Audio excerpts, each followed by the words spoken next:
Before we dive into tonight's haunting story, be sure to like and subscribe, or you may find yourself wondering if something is watching you. Hit that button if you dare.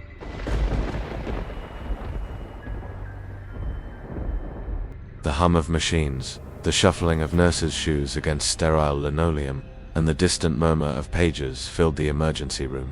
It was just past 3 a.m., a time when the world outside seemed to hold its breath, the kind of quiet that made you uneasy, as if everything was waiting for something to snap the stillness. I stood by the nurses' station, glancing over patient charts, when I felt it, a chill, subtle at first, then growing colder, seeping into my bones. It wasn't the cool air of the hospital's HVAC system, no. This was something different, something ancient, like the weight of history pressing down on my chest. I've worked the night shift in the ER long enough to know that the line between life and death is thin. Some nights, it's so thin, you can almost see it the moment when the heart stops beating, when the breath leaves the body, when something shifts in the room, unseen but felt. That night, the air was thick with something heavier than just exhaustion. It started with a code. We were used to them, the sudden rush of adrenaline, the frantic scramble to save a life, only for the silence to settle back in once the patient flatlined. It was 2:45 a.m. when they wheeled in a man mid-60s, grey skin, pupils dilated. He had collapsed at a gas station, his body a lifeless heap by the time the paramedics arrived. He wasn't breathing when they brought him in, just a limp, ashen corpse on a gurney. They'd barely gotten a pulse back in the ambulance, and we knew we were in for a fight. The room filled quickly, the usual rhythm taking hold. I was in charge tonight, the team's lead. There was no room for hesitation. 2 residents, a respiratory tech, 3 nurses. All of us worked in practiced synchrony. We pushed epi, did chest compressions, performed bagging, but it wasn't enough. His heart fluttered but never held a steady beat. He coded twice, he flatlined. Twice we brought him back, but he never regained consciousness. His body was still in that in-between place, breathing in short, agonizing gasps, like he was stuck between 2 worlds. We fought for 41 minutes, trying to coax his body back to life.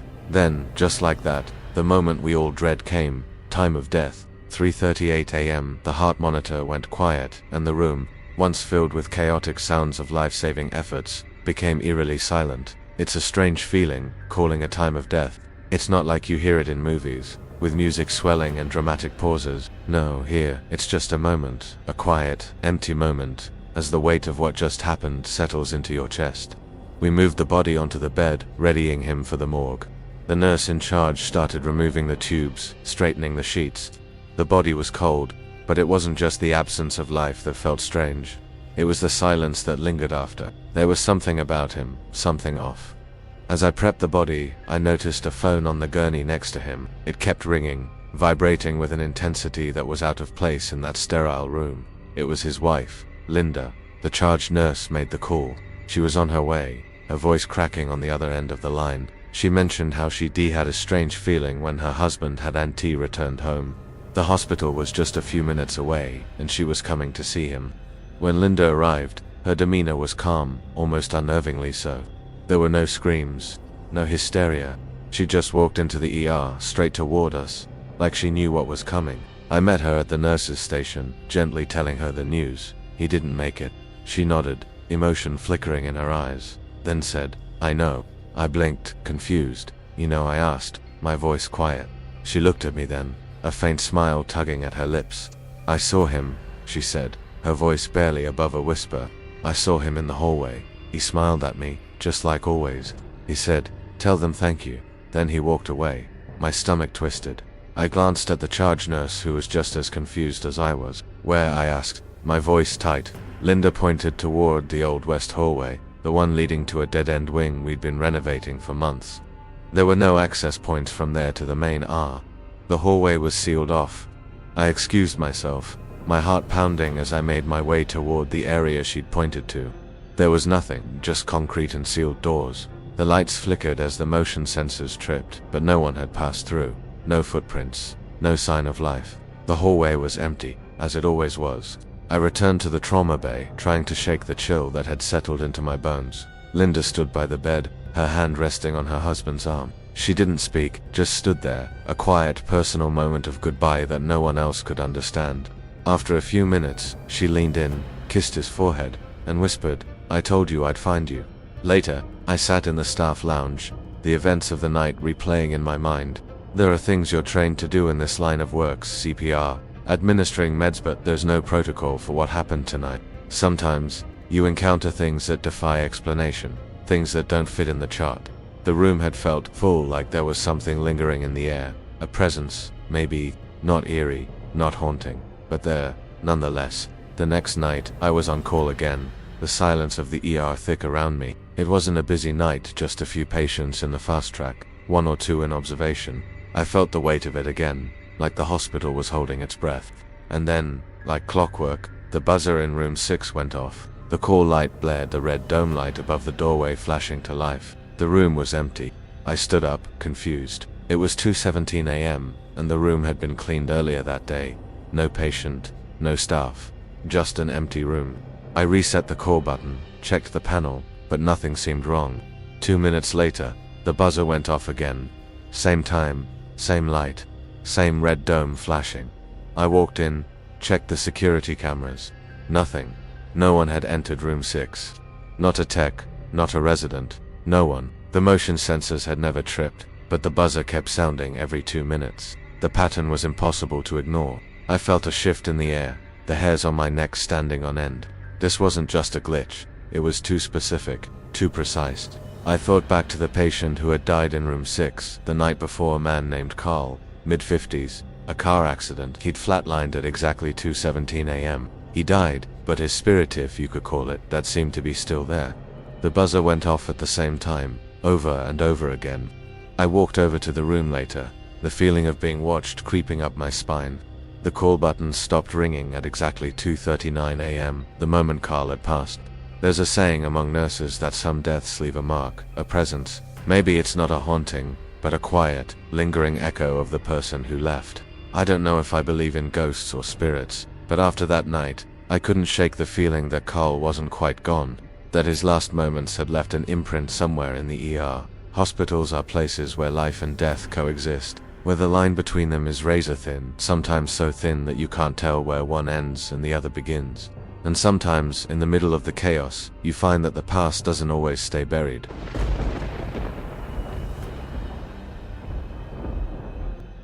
The air in the ear was thick that night, thick in a way that had nothing to do with the usual humidity or the sharp antiseptic temps that lingered in every corner.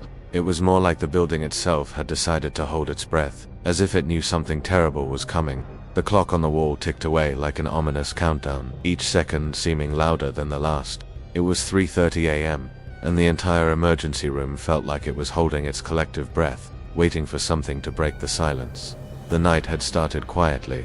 The usual chaos of the ER had given way to an eerie calm. The monitors beeped at their steady intervals. The staff moved like shadows, gliding through the halls with practiced precision. I was on call that night, in charge of the team. I had seen things, terrible things, but there is something about the stillness that sets you on edge more than the chaos ever could. It wasn't long before the calm shattered, as it always does. The doors to the trauma bay slammed open, and the paramedics wheeled in a man who looked like he had been through hell. He was in his early 40s, a construction worker. They told us, a worksite accident. He had been impaled by a steel rod.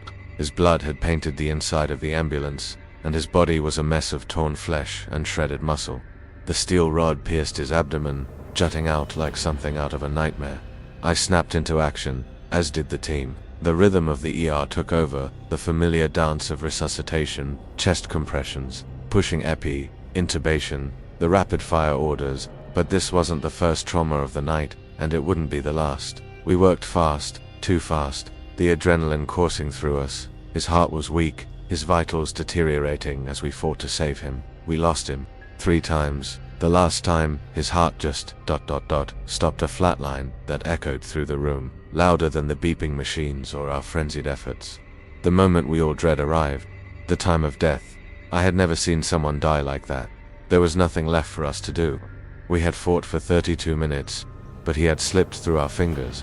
He was gone. The room emptied, the pressure of the moment lifted, but there was something left behind. It was the silence, the kind that makes your skin crawl, that makes you question your own breathing. As I moved to prep the body for transfer, I saw something strange, his eyes wide open, staring directly at me. He hadn't blinked, hadn't closed his eyes when he passed. They were empty, vacant, but still, ... There I called the morgue tech. We need to move him now. The body needed to be prepped, transported, but I couldn't shake the feeling that he wasn't alone, that he was still in the room with us, watching us. His pupils had dilated when he died. No light reflex, no sign of life, but still, those eyes. I moved to cover him, the cold sheet draped over his body, but as I did, the lights above flickered. Once, twice, 3 times. The same strange, uneven flicker that happens when something is wrong with the electrical system. I glanced up, the hairs on my neck standing up. The overhead fluorescent lights buzzed in an almost unnatural way. Then ... the air shifted. The room grew colder. I turned, as if expecting to see someone standing there, but there was nothing. No one. Just the empty bed, the cold body, and me. I shook it off. It was nothing. Exhaustion playing tricks on my mind. But then it happened. A soft thud. A noise. Faint, but unmistakable. The sound of footsteps. Slow, deliberate, like someone was walking toward me. My heart rate spiked. I turned, expecting to see one of the other nurses coming to check on me, but the hallway outside was empty. I stepped into the corridor, my breath catching in my chest. No one, not a soul. I was about to turn back when I heard it again. Another thud, this time closer, almost like it was coming from the other side of the trauma bay door. My pulse hammered in my ears as I approached it. The door, usually locked after hours, was slightly ajar. I pulled it open. The room was empty, save for the body of the man on the bed, but something else caught my eye. The steel rod, which had been firmly planted in his abdomen, was gone. No blood trail, no sign of where it had gone, but it was just ... missing. I blinked, my mind raced, trying to explain the impossible. There was no way it had been moved, not without someone noticing. Suddenly, the machines around the room hummed to life. The heart monitor beeped, the ventilator whirred, and for a brief moment, everything seemed to come back to life. The man's chest rose and fell, shallow, labored breaths that shouldn't have been possible. His eyes, those empty, staring eyes, shifted slightly. Not much, just a subtle movement, but enough to make my blood run cold. I backed away, my heart pounding in my chest. "Linda, we need to get him out of here," I muttered under my breath, stepping backward, hands shaking. The lights flickered again. The footsteps were back, closer now. I couldn't see anyone, but I could hear them. Soft, deliberate steps, coming from behind me. Suddenly, the room went silent again. The machine stopped, the ventilator clicked off, and his body was still once more, but the door creaked open. A woman stepped into the room. She was tall, thin, her features sharp, her face was pale, almost sickly, and her eyes, those same dead, empty eyes. I didn't recognize her, yet something about her was so familiar. A chill ran through me as she walked past me, her steps unnaturally silent, like she was floating, not walking. She reached the body, and then, with an eerie tenderness, she stroked the man's cheek. "It's okay," she whispered, her voice low and comforting. "You're not alone anymore." I froze, unable to speak, unable to breathe. I wanted to scream, to call for help, but the words died in my throat. The room was suffocating. The woman's fingers traced the man's cold skin, as though she had known him her whole life, and then, just as quickly as she had appeared, she was gone. The door closed with a soft click behind her. I rushed to the bed. The man was dead. His body was cold again, the chest still, the monitor silent. The rod was back in place, sticking out of his stomach like some grotesque reminder of how he had died. But one thing had changed. His eyes were closed. The presence lingered in the room, heavier now, as if something had been left behind, something that couldn't be explained away. I backed out of the room, my hands trembling, my head spinning. The silence in the era was now absolute, but I knew it wasn't over. It never is, and somehow, I wasn't alone.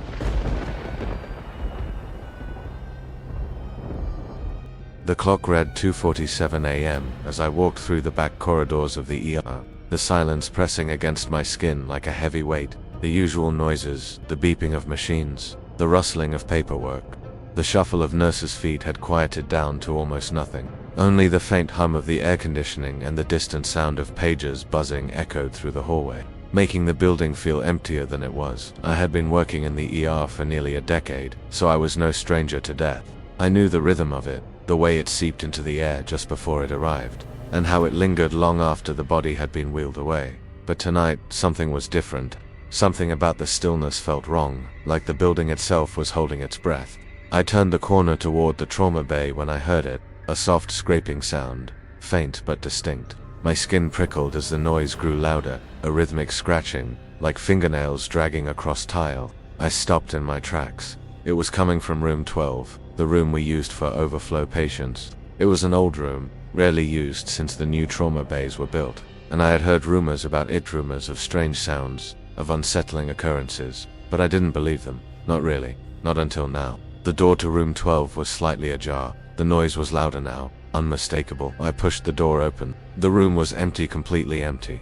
The bed was made, the sheets smooth and undisturbed. The overhead light flickered once, then settled into its usual dull hum. But then I saw it just for a split second. A shadow moved across the far wall. It was brief, like the flicker of a candle flame in the dark, but it was there. I blinked, trying to shake the feeling that I was being watched. I stepped into the room, the hair on my neck standing on end. The room felt cold, unnaturally so. There was no breeze, no reason for it, but the chill hit me like a wall. The scratching noise started again, this time more frantic. It was coming from the corner of the room, near the storage closet. I walked toward it, my breath shallow in my chest. The door to the closet was cracked open, and I pushed it gently with my hand. Inside, there was nothing but old supplies, bandages, gloves, and a few unused stretchers. But then, at the very back of the closet, I saw something strange. A small, dark shape crouched in the corner, barely visible in the shadows. I froze. Hello. My voice was barely a whisper, the sound of it unnervingly loud in the silence. The shape shifted, and for a moment, I thought I saw a pair of eyes gleam at me from the darkness. I took a step back, my heart racing in my chest. The figure moved again, closer this time, and I could make out the faintest outline of a man. No, not a man, a body, a lifeless one. His skin was pale, almost waxy in the dim light, and his eyes were wide open, staring blankly ahead. I gasped, stumbling backward, my hands shaking. The figure didn't move, but I could feel it. Feel its presence, heavy and suffocating, in the air around me. My breath caught in my throat, and for a moment, everything seemed to freeze. The only sound was the soft, rhythmic scratching, coming from the dark figure, from the body lying in the corner. I blinked, my mind racing to process what I was seeing. The man in the corner, he had been here before. I knew him. I had seen his face in the records just hours ago. He had been brought in after a car accident, a massive trauma. He had coded twice, flatlined both times. We fought for him, hard, but in the end, we lost him. Time of death, 11:23 p.m. But here he was, sitting in the closet, alive in some twisted, impossible way. His body still cold, lifeless, was here, yet not here. It didn't make sense. I couldn't make sense of it. I turned to leave, but the door slammed shut behind me with a deafening crack. The noise echoed through the room, making my heart leap into my throat. I spun around, trying to force the door open, but it wouldn't budge. I was trapped in the room with him. The figure stood now, slowly, impossibly, its head tilted at an unnatural angle. His eyes were locked onto mine. No, not eyes, empty sockets, just dark, hollow voids that seemed to pull at my soul. My pulse hammered in my ears. The figure didn't speak. It didn't need to. There was something about its presence that was suffocating, something that made my body freeze, my legs feel like lead. I looked down at my hands, which were still trembling, and then back at the figure, and that's when I saw an old ID badge pinned to his chest. It was the man from the trauma, but the name didn't match. The badge read John Carlson, a paramedic who had worked in the ER years ago. I had heard the stories, the rumors. There was a tragedy, a car accident just outside the hospital, where a young paramedic had been killed on duty. They said he never clocked out. His body was found mangled, his life taken too soon, but no one ever spoke about it much. The figure took a step toward me, and the floor groaned under his weight. His movements were jerky, unnatural, as though he was being dragged through time. His hand reached toward me, his fingers twitching, claw-like, as if he was still trying to save someone, still trying to help. I backed away, pressing my back against the cold, hard wall, but it didn't help. The room felt smaller, suffocating, and then, in a voice that was not a voice at all, just a thought in my mind, he whispered, "You're not alone." I closed my eyes, squeezing them shut, trying to block out the image of him standing there, the cold, lifeless body, the empty eyes. When I opened them again, the figure was gone. The room was empty. The closet door hung ajar. The air was still. The scratching noise had stopped. I stumbled out of the room, my legs barely holding me up. I couldn't look back. I couldn't even breathe. I reached the nurse's station, my hands still shaking, I told myself it was exhaustion, that I had imagined it, but deep down, I knew better. The next morning, I went back to check on the trauma records. I needed to confirm what I had seen, what I thought I had seen. But when I checked the file, it was gone. There was no record of a patient named John Carlson, no paramedic, no accident. I don't know what I saw that night. I don't know if it was a ghost or a trick of my mind, but I do know this something stayed in that room, something that didn't belong. And sometimes, when the ER is too quiet, when the air feels too still, I hear it again. The scratching sound, the slow, deliberate footsteps. And I know that the man I saw in that closet, he's still out there somewhere, waiting, watching.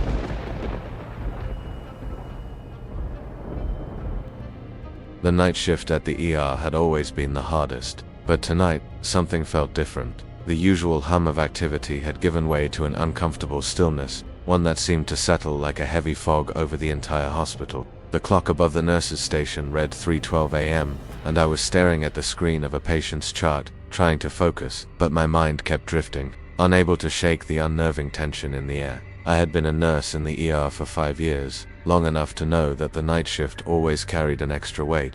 There were moments when it felt like the building itself was alive, shifting with the pulse of life and death, and you could almost hear it's the sound of the dead waiting to be remembered. I had seen the worst of humanity, the brutal car accidents, the overdoses, the heart attacks, the strokes. But tonight was different. Tonight felt ... wrong.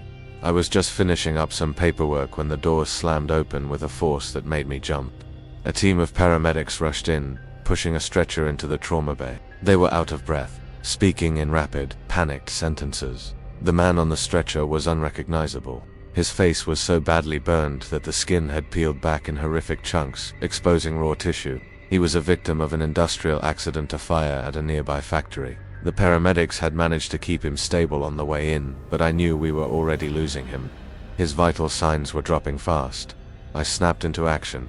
The team followed my lead, moving quickly, efficiently. We hooked him up to monitors, started the fluids, and set up the crash cart, but it wasn't enough. The man's heart gave out, flatlining on the third round of compressions. Time of death, 3:47 a.m. I stared at the monitor as the screen went completely flat. That cold, empty silence followed, the kind that happens when you know someone's fight is finally over. We cleared the room, prepping his body for transport. I moved mechanically, the routine of it grounding me.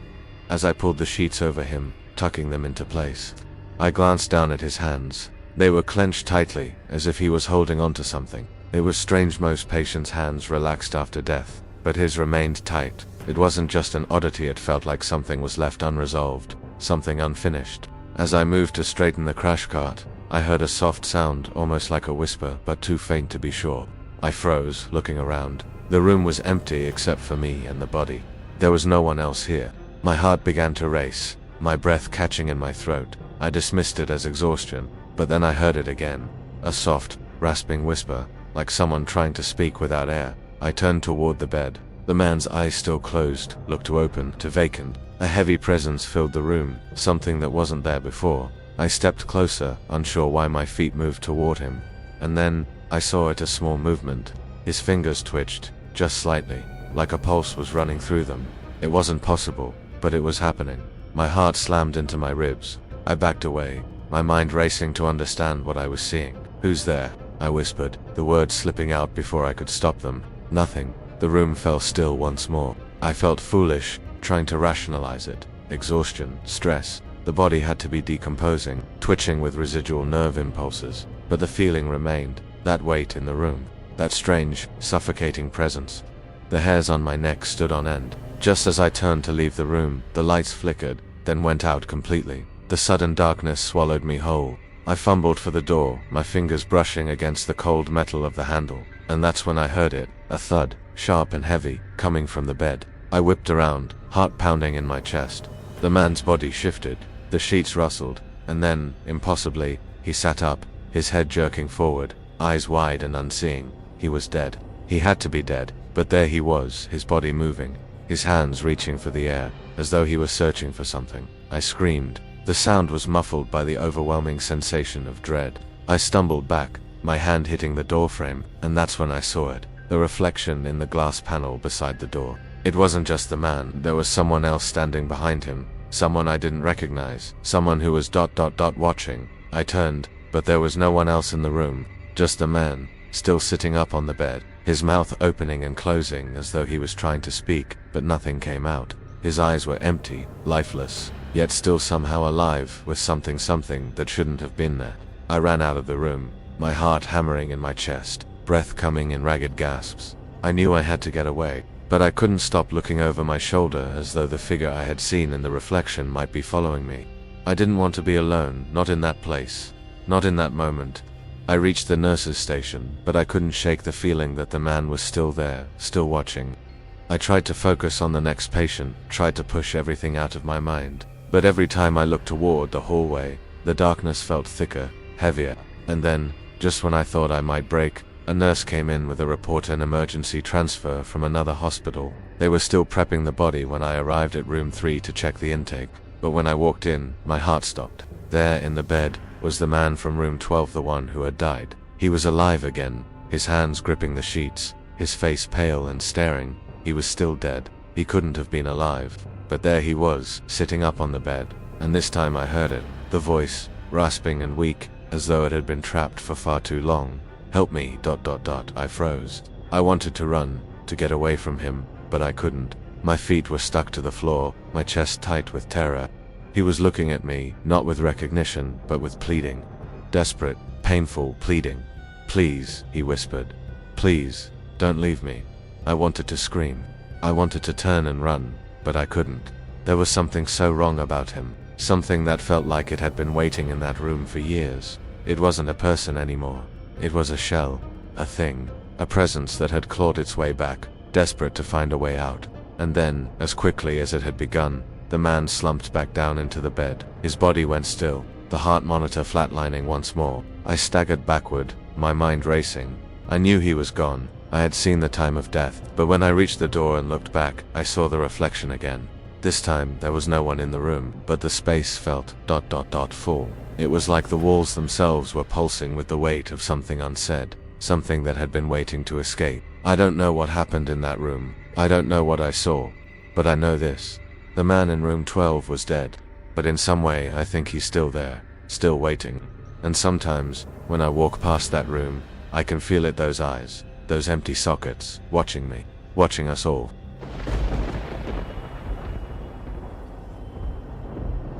It was just past 2 a.m., and the ER had settled into a strange kind of quiet. The usual flurry of activity had faded into a lull, the kind of stillness that makes seasoned nurses uneasy. Most of us had been working non-stop for hours, a full rotation of traumas, codes, and critical admissions. But now, it was eerily calm. The machines beeped at their regular intervals, the fluorescent lights hummed overhead, and the low murmur of staff conversations filled the air. But underneath it all, there was something more, something that didn't belong. I stood by the nurse's station, sorting through patient charts and preparing for the next round of intake. The smell of antiseptic and rubber gloves clung to my skin, the sterile environment suffocating, almost oppressive. That's when I heard it faint at first, like a whisper, a soft scratch, as if fingernails were trailing across the metal frame of a bed. I blinked, confused, and looked around the station. No one was near room 7. I was the only one on the night shift, aside from a few residents and the on-call techs. We had a few patients in the critical care section, but there was nothing to explain this sound. It was too ... deliberate. I tried to ignore it, convincing myself it was nothing, just exhaustion playing tricks on me. But then it came again, louder this time, unmistakable. A scraping noise, like a chair being dragged across the floor, followed by a heavy exhale, a sound I couldn't place. My blood ran cold. The sound was coming from room 7. I stood frozen for a moment, trying to talk myself out of it. It wasn't unusual for sounds to carry in an old building like this. The ventilation systems, the creaky floors, the occasional malfunctioning equipment, they all contributed to odd noises. But the scraping, it wasn't random. It was purposeful. Someone or something ... was there. I grabbed a flashlight from the station and walked toward the room, my footsteps echoing unnervingly in the hallway. The overhead lights flickered as I approached room 7, but when I reached the door, it was ajar, not just cracked, but open wide. I hadn't left it like that. The rooms in the ER were always locked after hours. I pushed the door slowly, my heartbeat thundering in my ears. Inside, The room was dim. The only light came from the small lamp next to the bed, casting long shadows across the sterile white sheets. The patient who had been assigned to the bed was gone. The bed was empty, the blankets twisted in a way that didn't look natural. The monitor at the side of the bed showed a flat line. The heart rate, the pulse, the oxygen levels gone. No life. But the room felt wrong. It felt occupied. I stepped forward, every instinct screaming at me to leave, but my legs carried me closer to the bed. That's when I saw it. At the edge of the bed, near the floor, was a dark stain. Something wet. I crouched down, but before I could examine it, a low guttural sound broke the silence. I froze. It came from the corner of the room, just behind the curtain. I stepped back quickly, my breath quickening. Then, I heard it again, a low, strained groan. It sounded like it was coming from a person, but it wasn't the sound of someone struggling to breathe. It was something else. I couldn't move. I couldn't speak. I just stood there, too terrified to turn around, too terrified to even breathe. Then I heard something shift, soft, but unmistakable.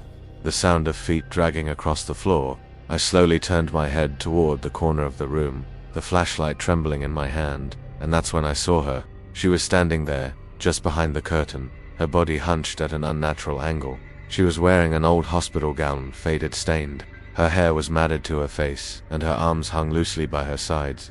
But it wasn't her appearance that made my stomach drop. It was the fact that she was dead. I recognized her sort of. Her name was Susan Moore. She had come into the ER a few weeks ago. A woman in her early 40s, with multiple stab wounds from an attempted robbery. She had coded multiple times during the resuscitation, but we had lost her on the third round. The official cause of death was traumatic blood loss. She had been dead for hours, but here she was, standing at the edge of the bed, swaying slightly as though she was alive. I could feel her eyes on me, even though they were vacant, glazed over, like they had been stripped of everything that once made her human. The stench of death filled the room, thick and suffocating. I tried to move, but my feet wouldn't cooperate. I was rooted to the floor, my throat closing as the room seemed to close in around me. The figure took a slow, dragging step forward. The sound of her feet scraping against the tile made my skin crawl. She opened her mouth, but no words came out, just a hollow rasp, like a breath caught in her throat. Her head tilted to the side in a way that shouldn't have been possible, and then she smiled. But it wasn't a smile of recognition. It was something darker, something that made my blood freeze. "Help me," she rasped, the words coming out slow, wet, and strained. I staggered backward, the flashlight shaking in my hand. I couldn't move fast enough. Her outstretched hand, cold and stiff, reached toward me, fingers twitching with an eerie, unnatural movement. She took another step closer, and my body screamed to run. "Help me, please, The voice came again, but this time it wasn't hers. It was deep, guttural, as though it was coming from somewhere far beyond her. It was a voice that didn't belong in this room, a voice that should never have been heard in a place like this. I turned and bolted out of the room, the door slamming shut behind me with a deafening crash. I didn't stop running until I reached the nurse's station, gasping for air, my heart racing. I looked over at my colleagues, but no one seemed to notice anything was wrong. They went about their business, adjusting charts, updating patient records, unaware of what I had just seen. I couldn't shake the feeling that I wasn't alone. Every time I glanced down the hallway, I thought I saw her against Susan, or whatever had taken her place, standing just at the edge of the shadows. I couldn't explain what had happened, but I knew this much. There was something in room 7, something that had never left, something that was still waiting. And now, every night, when I walk past that room, I feel the air change. It's colder now, like death itself is watching, waiting for the next moment to strike. There are no lights in that room anymore, no patient, no monitors, just the emptiness. But I can still hear her voice, faint and desperate, whispering from the shadows, "Help me, And I know she's still there.